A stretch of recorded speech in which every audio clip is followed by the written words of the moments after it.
Predatory pricing is when a dominant firm, a big company, sets its prices so low for a sufficient period of time that its competitors, smaller companies, leave the market and others are deterred from entering. This is a dirty way some companies go through to gain a bigger part of the market and have less competition. Also, this can lead to monopolies and vulnerable markets.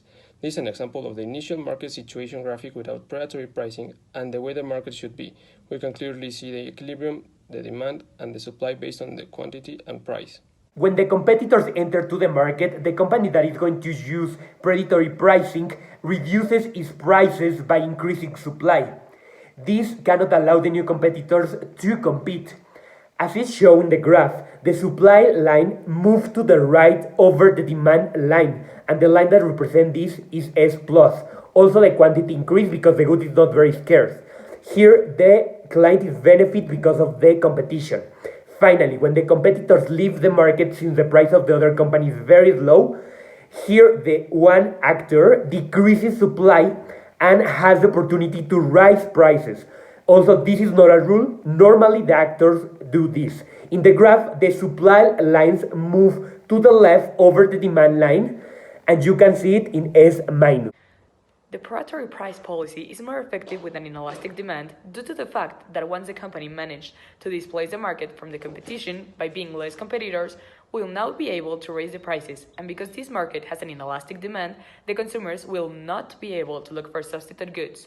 Therefore, they will have to pay the price that is now established by the market leader. In the inelastic one, we can see that the price increases drastically since the buyers have no other option.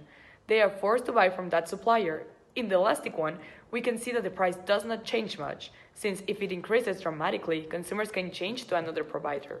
This practice is considered illegal in some states because it involves unfair competition, since companies can cause harm to other competitors by removing them from the market, or even generate a de facto monopoly.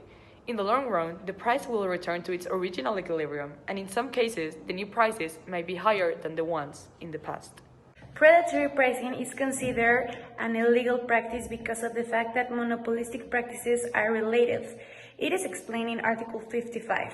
These practices are illegal and shall be punished. This is considered an act of manipulation in the price of goods and services.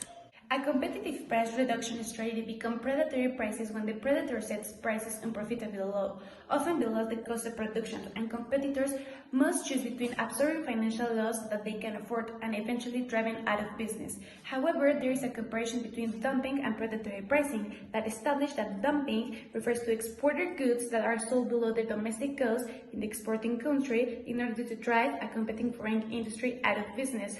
This is considered an aggressive strategy.